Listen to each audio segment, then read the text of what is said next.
turn with me to John chapter 15, verse 27. John 15:27. యోహాను 15:27. మీరు మొదటి నుండి నా యొద్ద ఉన్నవారు గనుక మీరును సాక్ష్యమిద్దురు. యోహాను సువార్త 15వ అధ్యాయము. John chapter 15 is one of the classic expositions of the Lord's last ministry to his disciples before his departure. It was such a close penetrating association with his disciples. That's the reason as to why he would like to highlight the privileges they have received in the name of Jesus Christ. And what final mission the Lord has bestowed upon his disciples is mentioned in verse 27. Ye shall be a witness unto me. This is the greatest privilege of any believer who received Jesus Christ. A person who has never received Jesus Christ has no privilege of bearing his name and bearing a witness unto the Lord for others. So if you are not born again, we beseech you to receive Jesus Christ as your personal Savior. This is a wonderful Savior, amazing friend, a friend at the time of need, a friend at all times, a close friend, a friend that is all the time associated with us in darkness, in sickness, in light, in suffering, in poverty, and in prosperity, in emptiness and in enrichment. Christ is a good friend for all of us. If you have received not Jesus Christ as your personal Savior, you can make the day of salvation today. Jesus took all our sin on the cross. His head was decorated in the crown of thorns. His face was spitted upon. His hands were nailed to the cross. He shed his precious blood. The Bible says the blood of Jesus Christ cleanseth us from all our sins. So Jesus died, buried, rose again, and seated in heavenly places. He is going to come soon. Until then, we have to bear his name and witness for him in this world. What to witness? So many times we have a general shallow conception of witnessing to the Lord.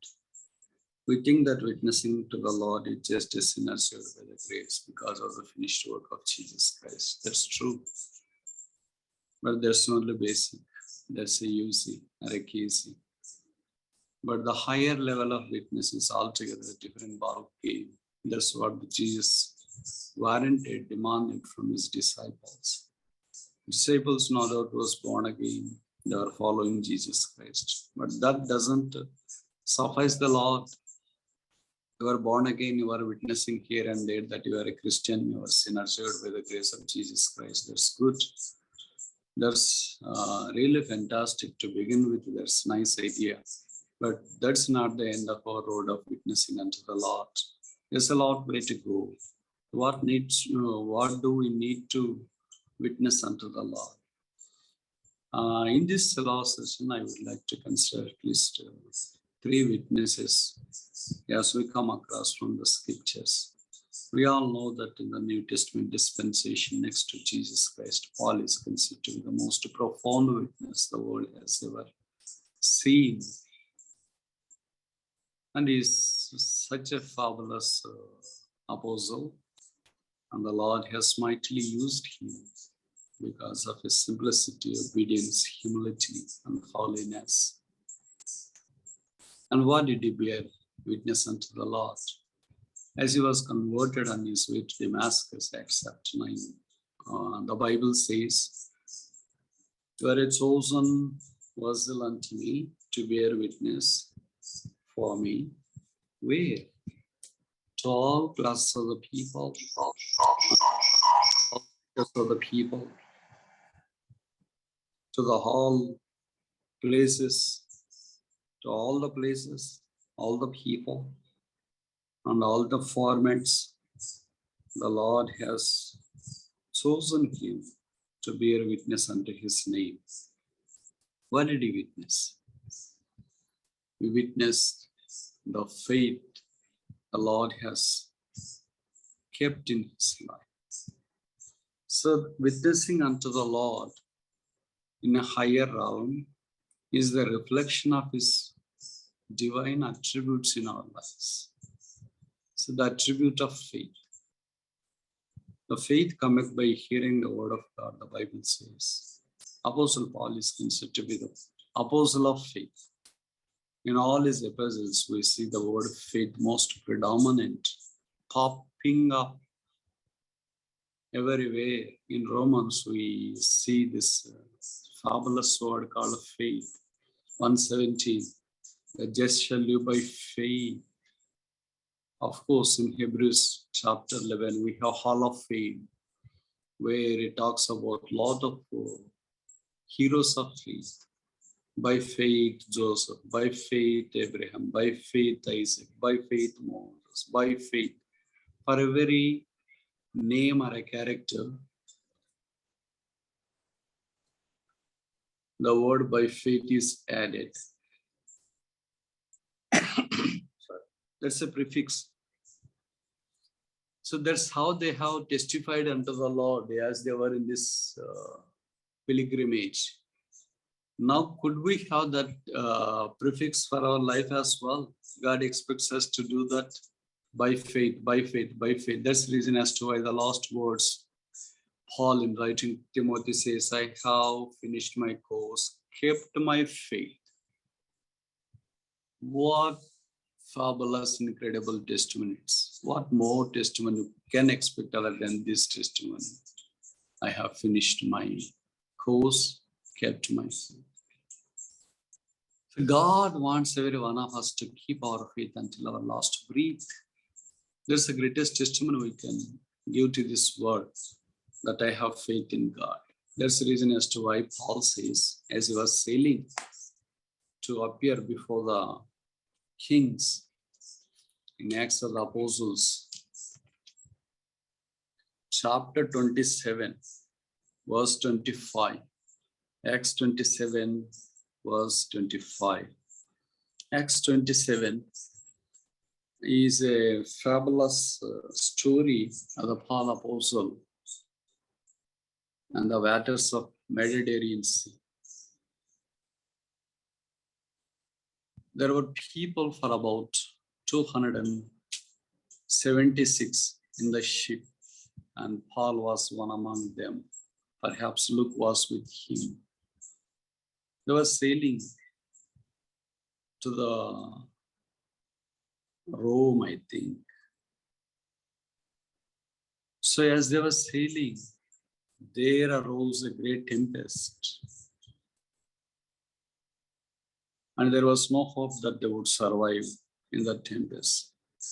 They were all thought that they would be drowned in the sea. No carcass would be left out to bury them. Of course, Paul's carcass would never have seen the light of the day, and the sepulchre has never witnessed it today. But God has a different plan.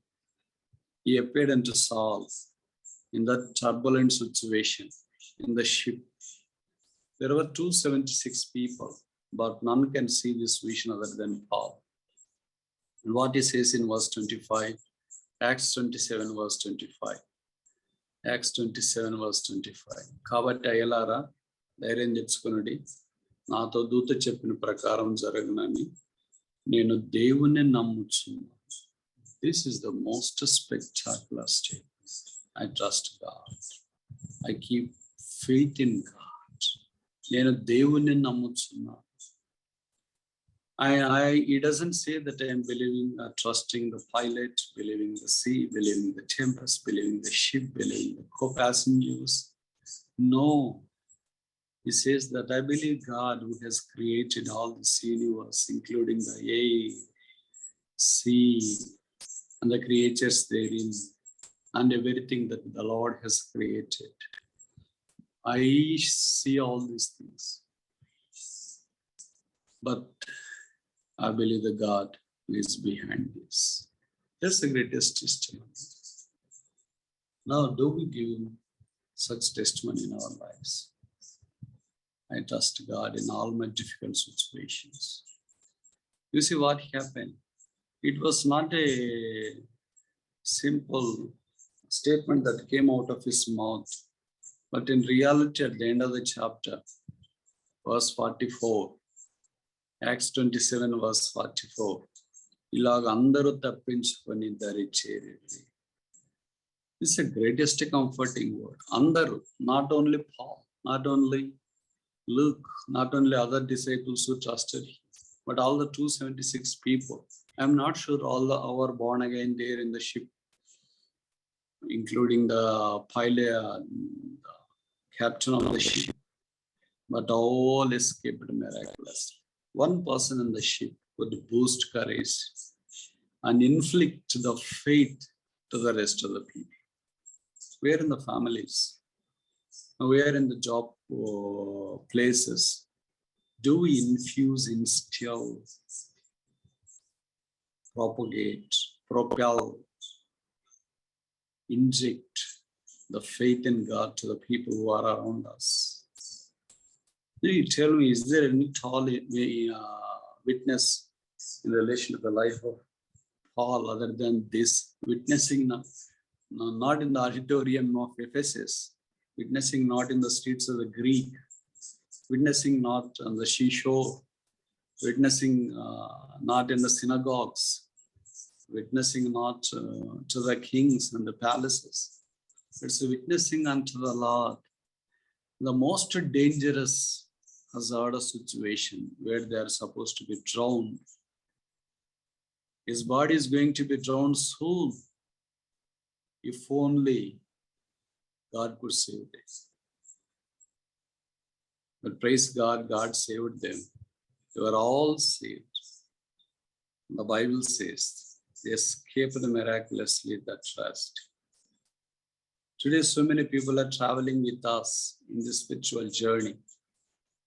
A Christian is the only hope of light for the rest of the world. They are on the lookout for such a Christian. 276 people have no hope. They never knew perhaps about God. But Paul and his associates know the true God. He stands as a tall witness there to testify that the Lord is going to help them to come out of this situation. So this is most challenging witness unto the Lord.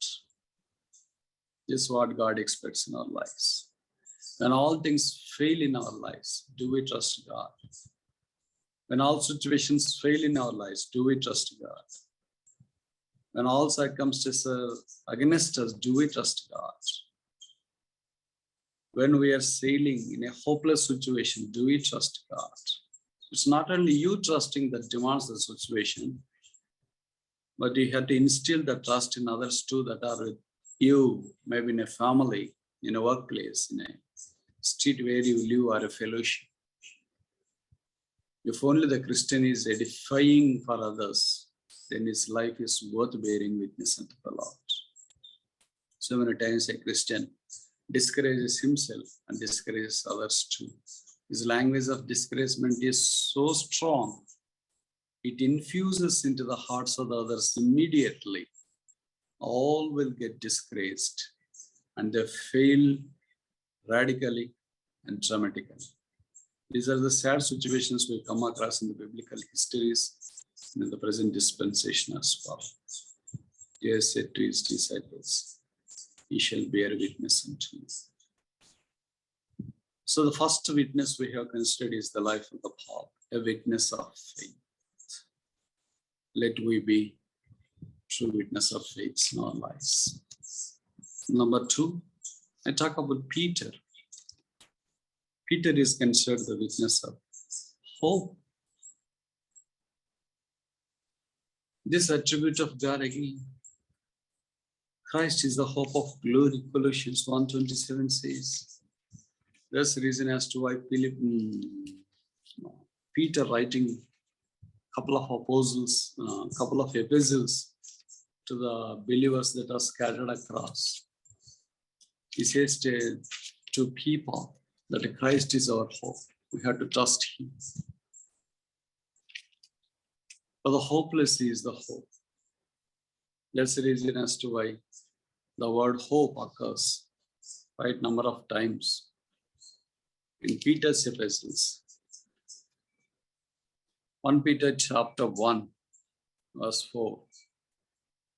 జీవముతో కూడిన నిరీక్షణ. The living hope. And then verse 13. Chapter 1 verse 13. 1 Peter chapter 1 verse 13. సంపూర్ణ నిరీక్షణ.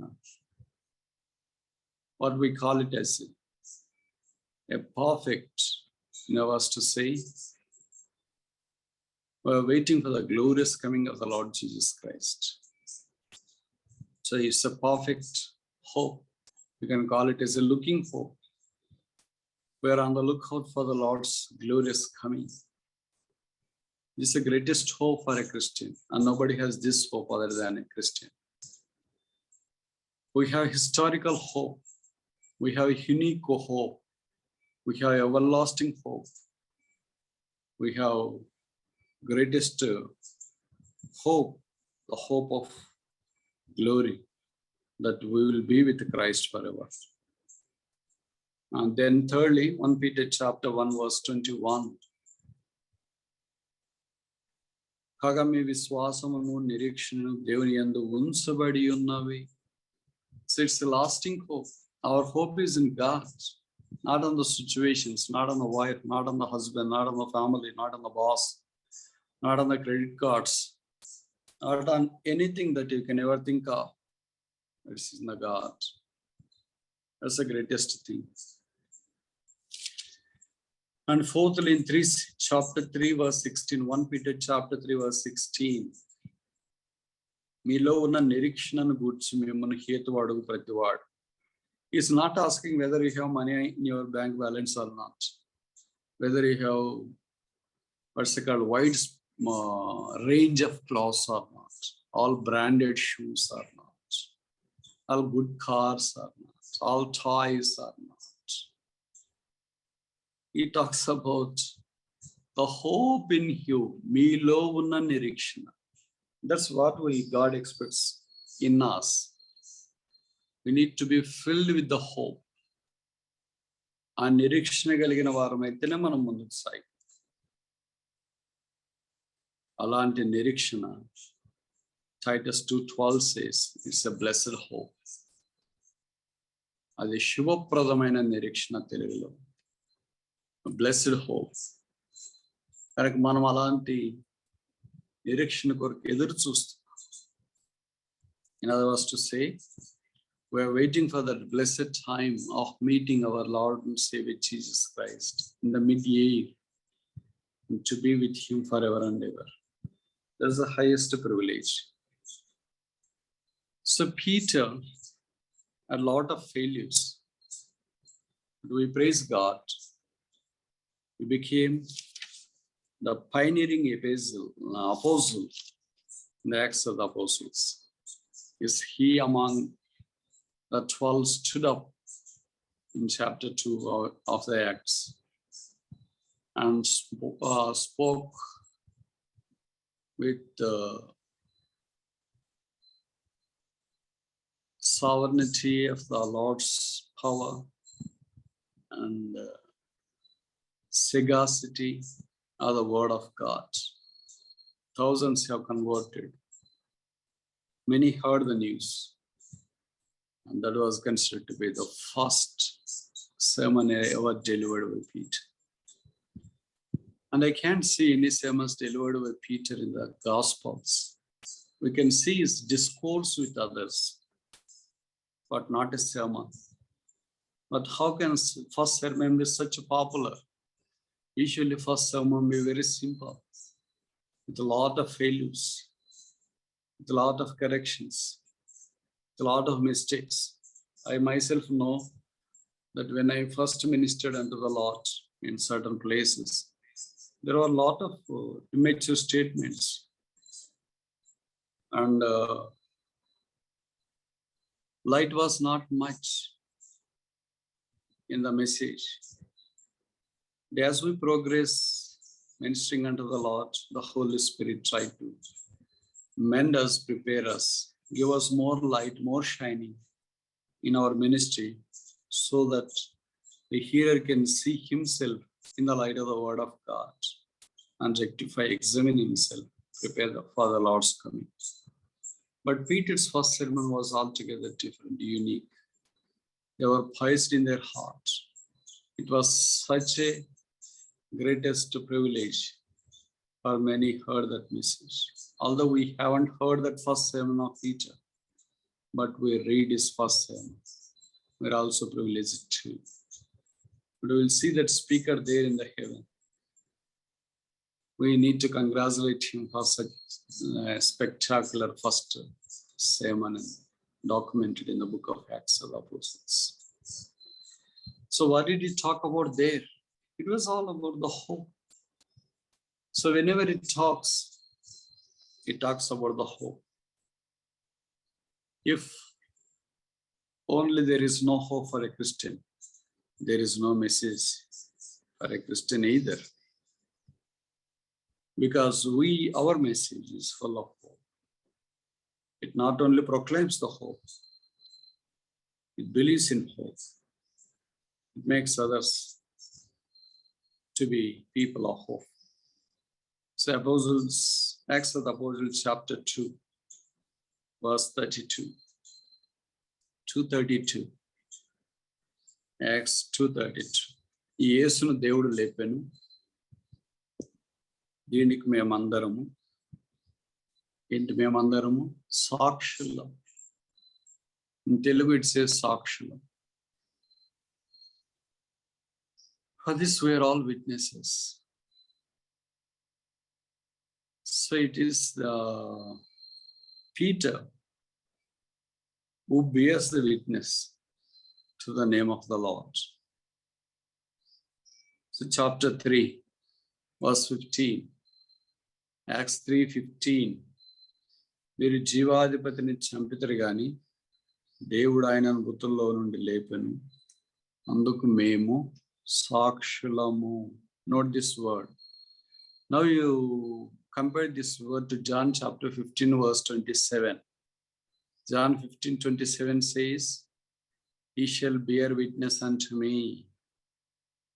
Now you see the implementation or practical reality of that particular privilege of the disciples bestowed upon them by Lord Jesus Christ is manifested in Acts of the Apostles. They started to witness unto the Lord that we witnessed the resurrection of Jesus Christ. We witnessed the miracles of Jesus Christ. We witnessed the power of Jesus Christ. We witnessed the hope of Jesus Christ. That's what they started to witness unto the people time and again, time and again, time and again. This word is quite often mentioned in the book of Acts. So this is what God expects from all of us. Paul was a witness of faith. Peter was a witness of hope. That's the reason as to why some Bible scholars call Paul the apostle of faith, Peter the apostle of hope. Now we'll focus upon the other apostle and then close.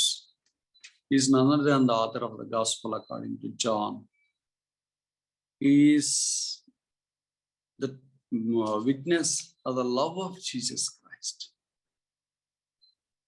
Perhaps you have noticed that the greatest gospel verse which every preacher uses in his gospel message while heralding and propelling the name of Jesus Christ across the world is taken from Gospel according to John chapter 3 verse 16. John 3:16. I heard that some preacher, not really sure, maybe D.L. Moody or C.H. Spurgeon, had at least 100 messages spoken out of that particular verse, John 3:16. I heard also that Campbell Morgan, one of the greatest Bible teachers ever lived, once said, and he was also considered to be a predominant pastor of Moody's church in Chicago. That's considered to be the one of the profound churches in Chicago. I had a joy of visiting the church way back in 2002. Moody's Church in Chicago, the big name in evangelistic world. A.W. Tozer, one of the greatest writers, was also pastor of, I think, that church. So that church has the greatest people as pastors. And this Morgan was one among them, I think. And he said that to the heaven, the doors of the heaven have hinge and a word called, whosoever believeth in Jesus Christ. That's a hinge on which the whole door of the heaven is resting on. Whosoever believeth. If you believe, then you will enter in. There, straight in, you will see the heaven waiting for all of you. That's the greatest privilege. And John talks about love. I think more than 70 times the word love is found in the book of John. And you see in John 3:16, it talks about the love of the world. It also mentions about the world for about 77 times in the gospel according to John. If there is no world at all, there is no love, we do not need either way. Because we live in this world and we need the love of Jesus Christ surpasses all the loves of this world. So in his epistles also, in 1 John chapter 4 verse 8 and 9, the Bible says, God is love. God is love. Devudu Prema Swarupi. So in his Gospels, he says that God loves us. In his epistles, he says that God is love. And what about his book called Revelation? In chapter 1 verse 6, we see that Jesus having loved us, God loved us and washed us from all our sin and made us kings and priests. That's the greatest joy. So love still persists there in the book of Revelation as well. Although we think that Revelation is full of battles, full of bloodshed, but praise God, in that we have a ray of hope called the love of Jesus Christ. So in his gospel, he mentions about the love. In his epistles, he mentions about the love. In his final book called the Revelation, he mentions about the love. It's called a witness of love of the attribute of Jesus Christ. Today we all need this. Every believer should be a tall, solid, rock solid witness of the love of Jesus Christ. That's the ultimate, highest witnessing for the Lord. Now, the very basic witnessing for the Lord is a sinner saved by grace because of the finished work of Jesus Christ. We are every way, we are there only throughout our lifetime. If somebody asks you to share your testimony, you always tell only these things. You tell that I was a drunkard, I was a moviegoer, I was a this, did a lot of harm unto the people. You tell all your life in a, what's it called, exaggerate way which you lived for the love, for the world before you were born again. That's not testimony, brother and sister.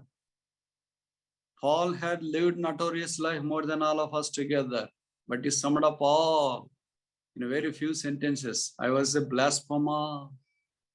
I was a harmer. I was a persecutor of the church. But Christ loved me and saved me. That's it. That's it. So many people say that one is up and in some one good na under nanante bhayapade hudal na dagariki evaru vachevolu. This is not really testimony. A real testimony is what attributes of Jesus Christ are reflected after we received him into our life. Then talk more about the attributes of God reflected in our lives as we tread on our path in daily Christian pilgrimage. That's what Paul testified. That's what Peter testified. That's what John talks about. But John is the apostle of love. This is the highest form of testimony. If I am bearing the witness unto the Lord, the first thing I need to do is I must reflect the love of Christ. If I do not do that, I have not come to the ultimate form of witnessing unto the Lord. Now you tell me, having seen all these things from the word of the Lord, various forms of our witness, where are we now? Are we in KG and UG class, sharing every time I was a blasphemer, I was a persecutor, I used to beat my wife, I used to fight with my family members, I used to do this, blah, blah, blah, all past stories before you were born again. You mix up everything saying that this all my life, and also you add a tag saying that asal na testimony cheppalante time solved. Bible lo testimony antunda emandi. And బయటికి వెళ్ళిన my kids brother me testimony చెప్పాలంటే first చెప్పే మాట ఏంటంటే నా testimony పూర్తిగా చెప్పాలంటే time చాలదు, కానీ బ్రదర్స్ 40 నిమిషాలే చెప్పమన్నారు, గంట సేపే చెప్పమన్నారు, కనుక అంత చెప్పలేను అని చెప్పేస్తాడు.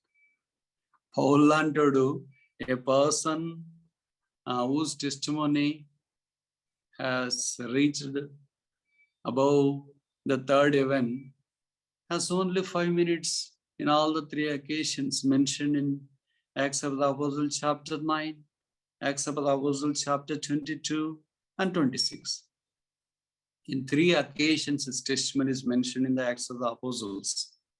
In all the 3 occasions his testimony is very plain and simple. He bore the witness unto the finished work of Jesus Christ. He started to proclaim the faith the Lord has bestowed in his heart. That's vital and that's key. While they're in foreign countries, they need less teaching, more practicality.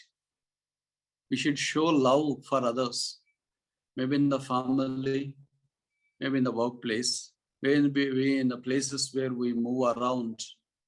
The aroma of the love of cross must spread the whole area, and it must be animated, blended, flavored with the humility of Jesus Christ.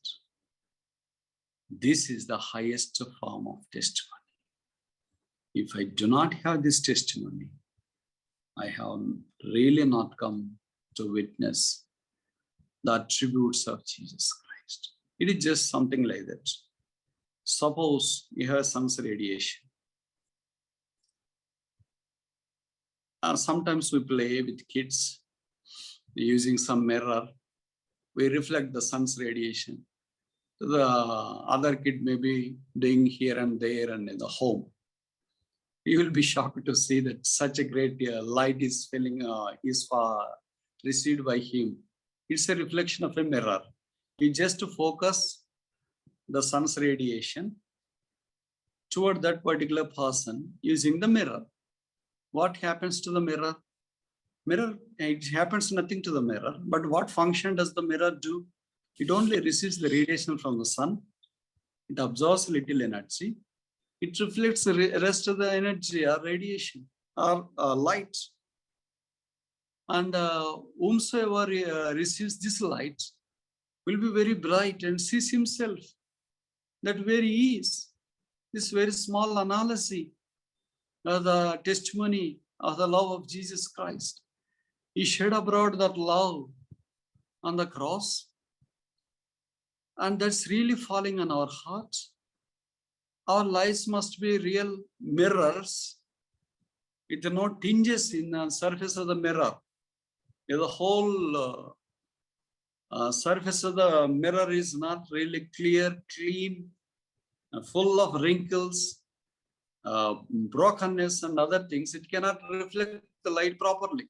So it must be very smooth, clean, plain. A lens cleaner must be used sometimes, mirror cleaner must be used, which means we have to clean ourselves by the blood of Jesus Christ every time and again.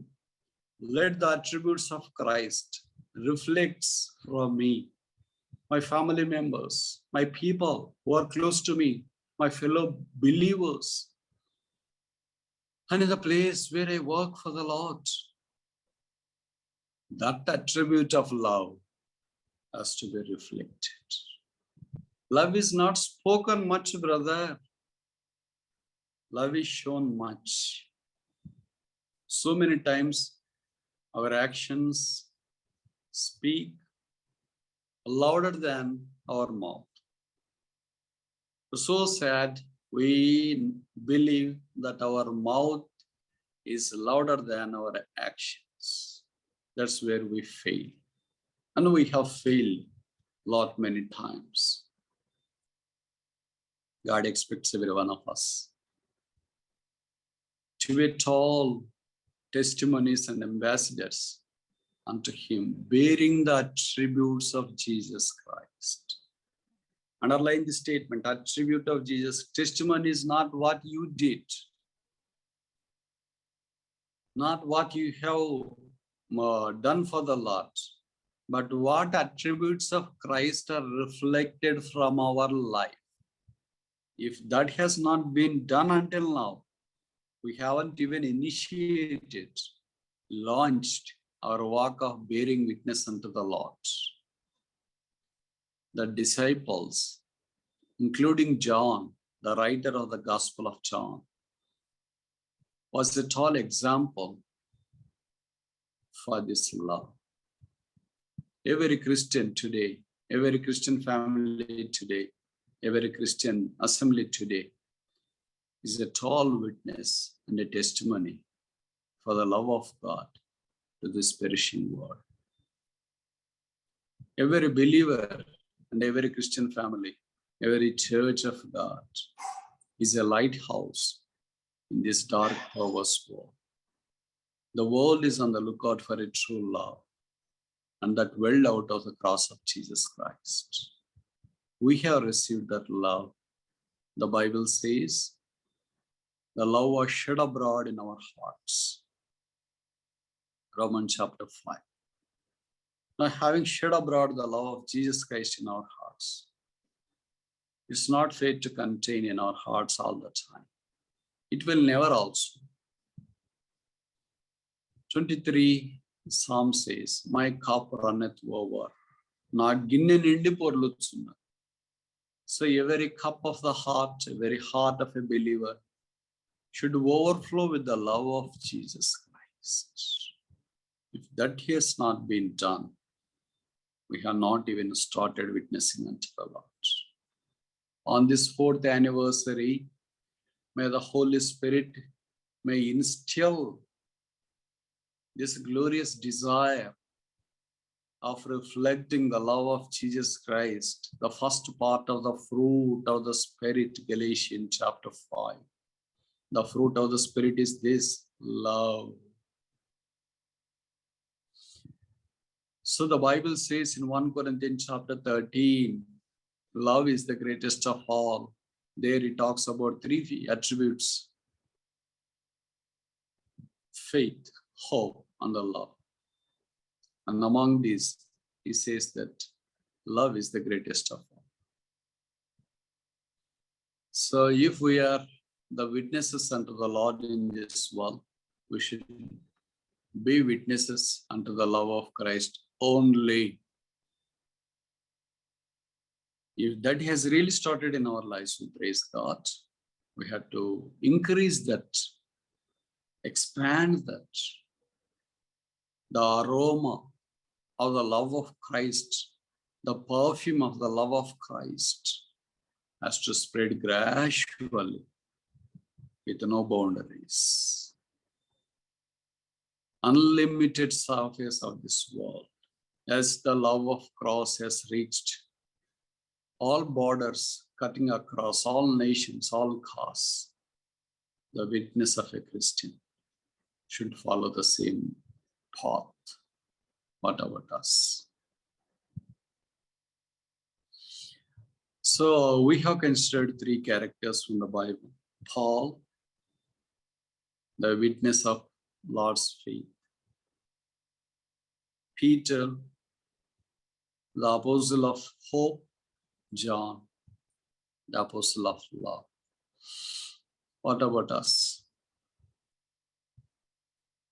May the Lord enable us to be witnesses of His love shed abroad in our hearts, so that with love, as Jesus of Nazareth has conquered the world, we may also conquer this world for the Jesus of Nazareth. Shall we pray? Thank you.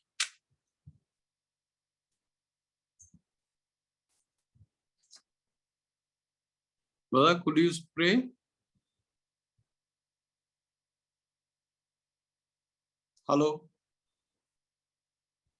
Yeah, brother, you can go ahead and pray, brother, and also give benediction. Okay, this is the last day. Maybe some of you can do that, right? Praying.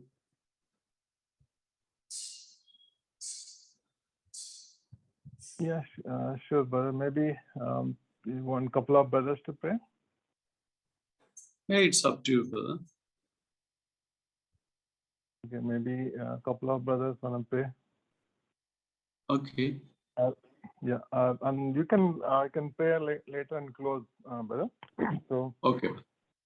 yeah, I'll pray, and maybe Edwin brother and Bharat brother also can pray. Okay. Okay, let us pray. Most gracious Heavenly Father, thank you, Lord, for giving us this wonderful opportunity. Thank you, Lord, for your faithfulness over the Lord period of 4 years, Lord. Thank you, Lord, for sustaining us, taking care of us, protecting us, and providing us, Lord, with the word. Thank you, Lord, for the small congregation that you built here. Thank you, Lord, for the way that you've been blessing us, blessing this wonderful ministry. Again, Lord, thank you, Lord, for this 4th anniversary theme that you've given to us. John chapter 15, verse 27. Lord, thank you, Lord, for the word that was brought to us by Lord Gerard's brother. Lord, thank you, Lord, for his faithfulness, for his ministry, Lord, for the love that he has for you, and also, Lord, for the kingdom. Lord, please bless him abundantly. Continue to use him in a mighty way. Be with him, guide him, take care of him. Also, Lord, pray for us also as we heard the word. Lord, help us, Lord, not just to be hearers of the word, but also doers of the word. As brother spoke today, Lord, as you spoke to us through brother, Lord, pray that, Lord, you help us, Lord, to reflect your love, reflect your light to the world. Lord, help us, Lord, to examine our lives and, Lord, do accordingly. Again, thank you, Lord, for this wonderful time that we were able to have. Lord, and also brothers are going to pray. Please be with us, and also pray for all the families that have joined, Lord, all the brothers and sisters and Lord, children. Lord, pray that, Lord, you please bless these families, bless these, Lord, brothers and sisters, be with them, guide them, take care of them in all aspects of their lives, Lord. Help all of us, Lord, till you come. Thank you, and praise for everything, and offer this prayer in the highly exalted name of Lord and praise, Lord, and Lord Jesus Christ. Amen. Amen. Amen. Living, gracious, mighty Father, thank you, Lord, for this wonderful time. Worship you, praise you, adore you, exalt you, Lord, for you planned it, Lord, in your sovereign will that we need to hear this on this 4th anniversary, Lord. Master, thank you, Lord, for speaking to us from your throne of grace. Thank you for this wonderful 3 days, oh Father, you have granted us. Lord, I also want to worship you, Lord, for your faithfulness for the past 4 years, oh Father. We enjoyed your faithfulness in our lives, especially in our church, oh Father. You've been sending your servants from time to time, correcting us, setting us right to your word. Master, we are grateful to you, Lord. Master, thank you, Lord, for speaking to us, Lord, from John 15:27. Thank you for the theme. Lord, yes, Lord, help us that we may be a true witness to thee, Father. You are the true vine, O Lord. We are the branches. Help us, Lord, that we may not be useless branches, Lord. Help us that we may not be branches which are not bearing fruit, O Father, but help us that we may be fruitful branches. Lord, likewise, O Father, help us that we may be witness to not only in the church, Lord, especially help us that we may be a great witness in our families, starting with the family, Lord, in our friend circle, in our social circle, in our offices. Lord, wherever we go, help us that we may bear witness unto you, Father. We may be a shining light unto thee, Father. We may be people who are seasoned with salt, O Father. Lord, yes, Lord, help us that we may be men of faith, men of hope, and men who shower your love out of our hearts to everyone whom we come into contact with the Father. Mighty Lord, bless this word 100-fold in our lives, O Master. Make a new work in our hearts, O Father, in our lives, O Master, in our church, O Master. Mighty Lord, thank you so much, Lord. We are grateful to thee. Lord, bless this word. Let the enemy may not take this word away, Father, but Lord, you only pour out your Holy Spirit, O Father, and may it bring forth much fruit in all of our lives, Father, who have listened to your word. And help us, Lord. Once again, thank you, Lord, for reminding in these end days, we need to be witnesses of Father, strong witnesses. We need to conquer this world with your love. Thank you, Lord, for speaking to us. Help us that we may not be just listeners of this word. Help us also that we may be doers of your word, O Father. Thank you so much once again, Lord. Submitting all of us in loving hands, especially brother. Bless him abundantly, Lord. Protect his family. Protect him from the enemy. And bless his ministry, Lord, in the coming days abundantly, Father. And use him even more mightily, Father. Thank you. Submitting all of us in loving hands with thanksgiving. Pray this prayer in the mighty name of my Lord and Savior, Jesus Christ. Amen. Amen. Loving, gracious Heavenly Father, in the name of our Lord and Savior, Jesus Christ, we thank and praise thee for thy beloved Son, whom thou hast sent into this world as a propitiation of our sin, who went to the cross, died, buried, rose again, and seated in heavenly places.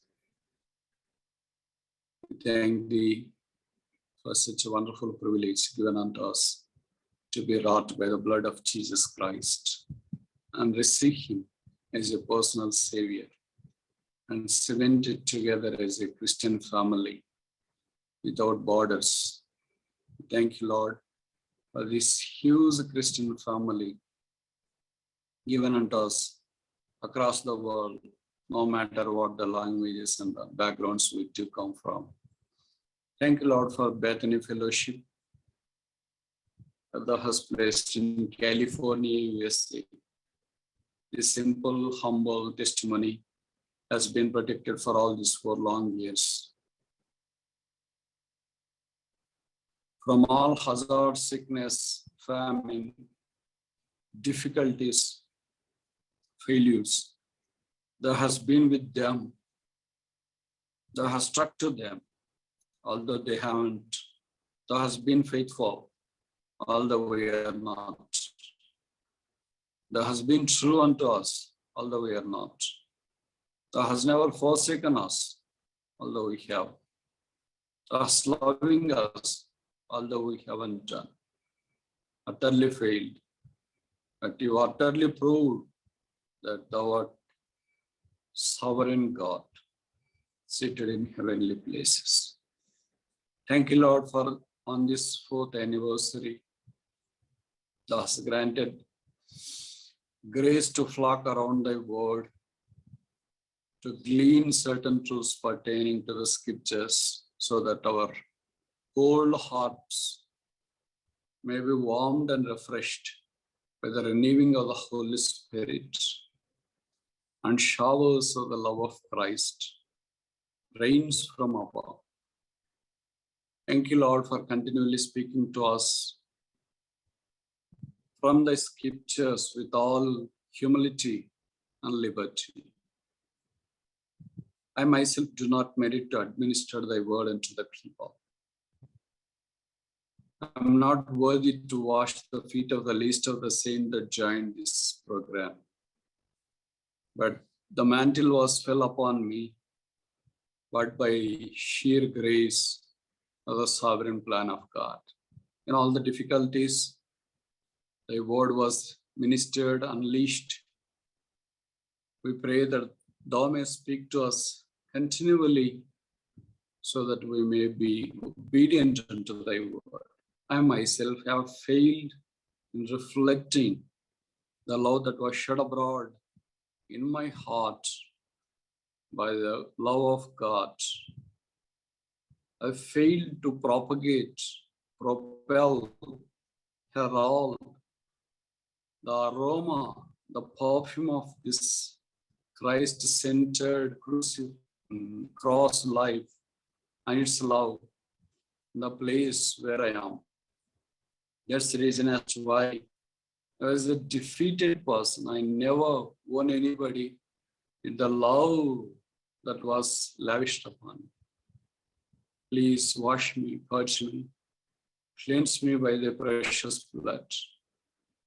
Renew the work of the Holy Spirit in me, as thou hast conquered this world with the love.